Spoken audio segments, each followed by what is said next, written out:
Policy rate جو ہے اس میں 2% کی اسٹیٹ بینک نے کمی کی ہے. تو اس کا مقصد یہ ہے کہ الحمدللہ 19.5% سے کم ہو کے تو 17.5% پہ آ گیا ہے، جس سے کہ یقیناً کاروبار کو اور زراعت کو، ہماری معیشت کو فائدہ پہنچے گا. اللہ کرے کہ وہ دن بھی آئے کہ جب یہ بھی انفلیشن کی طرح سنگل ڈیجٹ میں آ جائے پالیسی ریٹ، تو اس سے پاکستان کی معیشت کو انشاءاللہ 4 چاند لگیں گے. لیکن یقیناً یہ اسٹیپ بائی اسٹیپ یہ بہتری آ رہی ہے، اور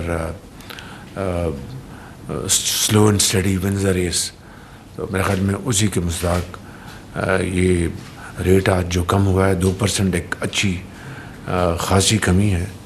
تو اس سے اب ہماری سرمایہ کاری، ہماری صنعت، ایکسپورٹس، کامرس، ایگریکلچر، سب کو اس کا بے پناہ انشاءاللہ فائدہ ہوگا. اس کے ساتھ ساتھ میں سمجھتا ہوں کہ IMF کے حوالے سے ہم نے اپنی پوری کوشش کر کے ان کے ساتھ جو بھی ان کی ہمارے ساتھ گفتگو تھی وہ ایک اچھے طریقے سے آگے بڑھ رہی ہے، اور امید کی جانی چاہیے کہ اللہ کرے کہ جب یہ پروگرام ہو جائے تو اس کے بعد پھر ہم اپنی جو شرح نمو جو ہے، ہماری جو گروتھ ہے، اس میں اضافے کے لیے پھر انشاءاللہ ہم اقدامات اٹھائیں گے. اس کے لیے جو بھی، چاہے وہ پاور سیکٹر ہے، چاہے وہ FBR ہے. FBR میں بے پناہ وہاں پر اقدامات کی ضرورت ہے، اور راشد لنگڑیال وہاں پر آئے ہیں.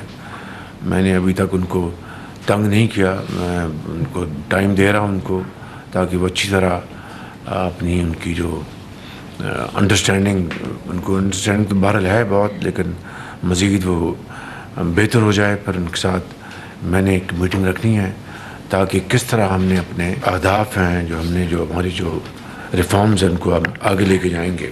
اس کے ساتھ ساتھ میں یہ کہنا چاہتا ہوں کہ IMF کے حوالے سے ہمارے دوست ممالک نے ایک مرتبہ پھر، برادر ممالک، دوست ممالک جن کے ساتھ ہمارا چولی دامن کا ساتھ ہے، انہوں نے ایک مرتبہ پھر ہماری پوری طرح انہوں نے ہمارا ساتھ دیا ہے. دے ہیو کم آل دا وے. میں تفصیل میں اس وقت نہیں جا سکتا، بس یہ کہوں گا کہ انہوں نے جو کچھ کیا ہے بالکل ایک جو بھائی بھائی کے لیے کرتا ہے اور دوست دوست کے لیے کرتا ہے. ان برادر اور دوست ممالک نے پچھلی مرتبہ بھی، اس مرتبہ پھر انہوں نے اسی تاریخ کو انہوں نے دہرایا ہے اور پورا ساتھ پاکستان کا دیا ہے. یقیناً یہ معاملات اسی طرح نہیں چل سکتے. ہمیں قرضوں سے ہمیں جان چھڑانی ہوگی، اپنے پاؤں پہ کھڑا ہونا ہوگا. آپ ایک نیوکلیر طاقت ہیں، اور اگر ہم ہر روز قرضوں کے لیے درخواستیں کریں گے تو اس کی جو اہمیت ہے اس میں کمی واقع ہوتی ہے. اس میں یہ کوئی راکٹ سائنس نہیں ہے، بالکل ایک عام سادہ زبان میں سمجھنے والی بات ہے. تو میں سمجھتا ہوں کہ یہ وہ معاملات ہیں جس کے اوپر اس وقت حکومت پاکستان پوری کمٹمنٹ کے ساتھ کاوشیں کر رہی ہے. اس IMF کے حوالے سے اٹس لٹل ٹو پریمیچور. جب انشاءاللہ موقع آئے گا تو میں پھر تفصیل سے ساری بات بتاؤں گا.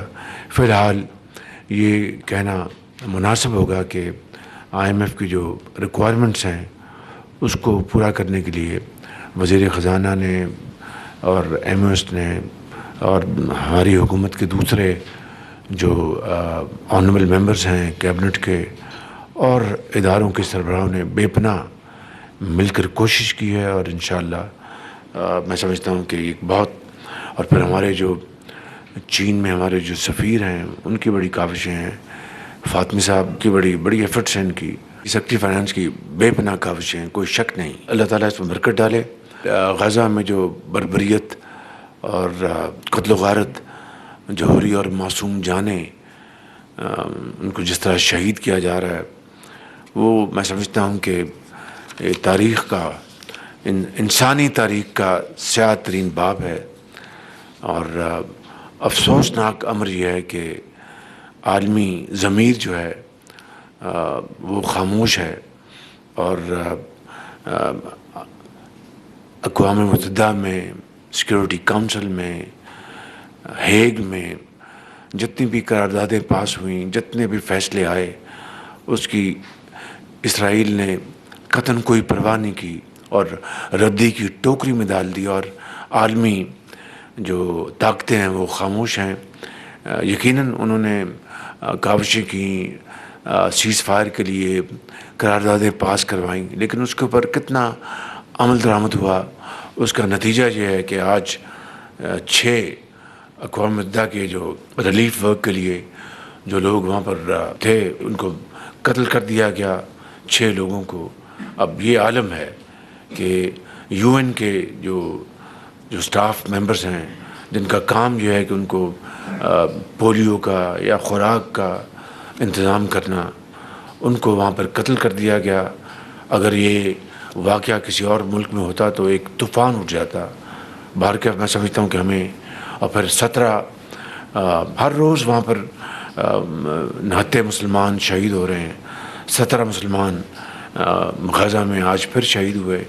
تو میں سمجھتا ہوں کہ آج جس طرح ماضی میں ہم اسرائیل کی اس جارحیت، اس بربریت کی پوری شد و مت سے اس کی مذمت کرتے آئے ہیں، آج پھر ہم اس کی بھرپور مذمت کرتے ہیں، لیکن معاملہ مذمت سے بہت آگے نکل چکا ہے۔ آج عالمی ضمیر کو جاگنا چاہیے اور اپنا فرض ادا کرنا چاہیے۔ بہت شکریہ۔ وزیر اعظم شہباز شریف وفاقی کابینہ کے اجلاس میں اظہار خیال کر رہے تھے، اور ان کا کہنا تھا کہ اسرائیل نے اقوام متحدہ کی قراردادوں کو ردی کی ٹوکری میں ڈال دیا، جبکہ پالیسی ریٹ میں کمی ملکی معیشت کے لیے خوش آئند ہے۔ وہ بات کر رہے تھے، بات کرتے ہوئے ان کا کہنا تھا کہ شرح سود میں کمی سے پاکستانی معیشت پر سرمایہ کاروں کا اعتماد بڑھے گا۔ امید ہے آنے والے مہینوں میں افراط زر میں مزید کمی ہوگی۔